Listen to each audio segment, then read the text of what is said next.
आज का सत्संग भक्ति विचार के चैप्टर नंबर 1 सीरियल नंबर 130 से लिया गया है, जिसमें कहा गया है कि सभी दुखों को दूर करने का स्थायी उपाय प्रभु की भक्ति है। ये एक शास्त्रों का प्रतिपादित सिद्धांत है और दो शब्द इस विचार में बड़े महत्वपूर्ण हैं। सभी दुखों को दूर करने का, सभी लिखा है, कोई एक दो तरह के दुख नहीं हैं।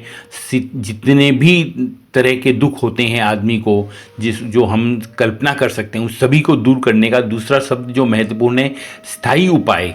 एक तो उपाय ऐसा होता है कि कुछ समय के लिए दुख दूर हुआ, वापस वो दुख हमको घेर लेता है। स्थायी रूप से उसको दूर करने का उपाय एकमात्र भक्ति है। भक्ति में क्या होता है, हम प्रभु की शरण में चले जाते हैं, प्रभु की शरणागति हम ले लेते हैं, उससे सभी दुख मिट जाते हैं। प्रभु को सुख देने का सबसे बड़ा, प्रभु सुख भक्तों को देते हैं और उनके दुख को मिटा देते हैं। सुग्रीव जी, विभीषण जी इसके जीवंत उदाहरण हैं। सुग्रीव जी कितने दुख में थे, उनकी पत्नी, राज्य, सब कुछ छिन गया था। विभीषण जी को एक अपमानित हिसाब से, अपमान के हिसाब से रहना पड़ता था लंका में। कितने दुख में थे वे, तो प्रभु की कृपा हुई, प्रभु की शरण में गए, भक्ति किए दोनों ने, तो वे राजा बने। सुग्रीव जी किष्किंधा के राजा बने, विभीषण जी लंका के राजा बने, और फिर अपना राज्य करने के बाद वे दोनों प्रभु के धाम चले गए। तो ये भक्ति के कारण संभव हुआ। दुख शब्दकोश में है ही नहीं प्रभु के। दुख ऐसा है कि जो प्रभु के शब्दकोश में नहीं है। वहाँ सुख, आनंद, परमानंद, ब्रह्मानंद यही है, और भक्ति करने वाले को यही मिलता है। उसको सुख भी संसार का मिलता है, आनंद भी मिलता है, परमानंद भी मिलता है, ब्रह्मानंद भी मिलता है। भक्ति में ही सामर्थ्य है कि वो सभी दुख को दूर कर सकती है, और कोई चीज़ में सामर्थ्य नहीं है कि हमारे दुख को सदैव के लिए स्थायी रूप से दूर कर सके।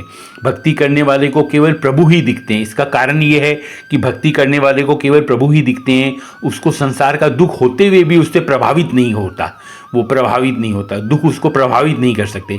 संसारी को दुख प्रभावित करते हैं, उनको जकड़ लेते हैं अपने दुख में, मगर जो भक्त होता है उसको प्रभु की कृपा मिलती है, और दुख उसके आसपास होते हुए भी वो दुख से प्रभावित नहीं होता, या यूँ कहें कि दुख उसे प्रभावित नहीं करते।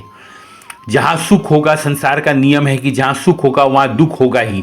एक सिक्के के दो पहलू है, सुख एक पहलू है, दुख एक पहलू है। हम सुख लेके आते हैं तो उसके साथ दुख अपने आप चिपका हुआ आता है, और भक्ति जो करती है वो हमको सिर्फ सुख, आनंद, परमानंद, ब्रह्मानंद ही देती है। उसके साथ दुख चिपका हुआ नहीं आता। ये भक्ति और संसार में बहुत बड़ा फर्क है। भक्ति सुख की खान है। मानस जी की एक अमर चौपाई है जिसमें कहा गया है कि भक्ति सुख की खान है। खान बताया गया है, खान में खजाना होता है, तो भक्ति सुख का खजाना है। और भक्ति एक स्वतंत्र साधन है, इसको किसी अन्य साधन की जरूरत नहीं है।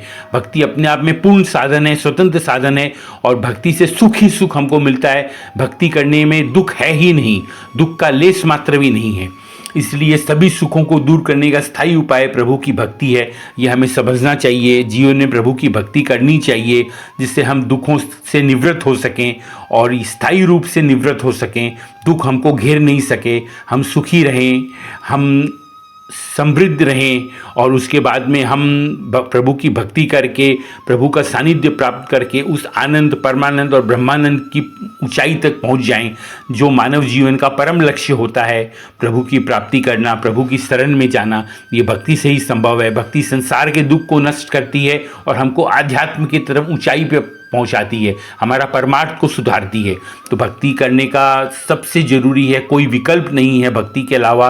कैसे भी हम ये कर पाएँ, संसार के दुख की निवृत्ति के लिए हमको भक्ति शुरू करनी चाहिए, जो स्थायी रूप से दुख की निवृत्ति हो। और उसके बाद जो भक्ति हमको देती जाएगी, परमानंद, ब्रह्मानंद, आनंद, प्रभु का सानिध्य, प्रभु का प्रेम, वो तो एक अलग ही चीज़ होगी। उसकी तो हम तुलना ही किसी चीज़ से नहीं कर सकते, सांसारिक चीज़ से नहीं कर सकते। जय श्री हरि।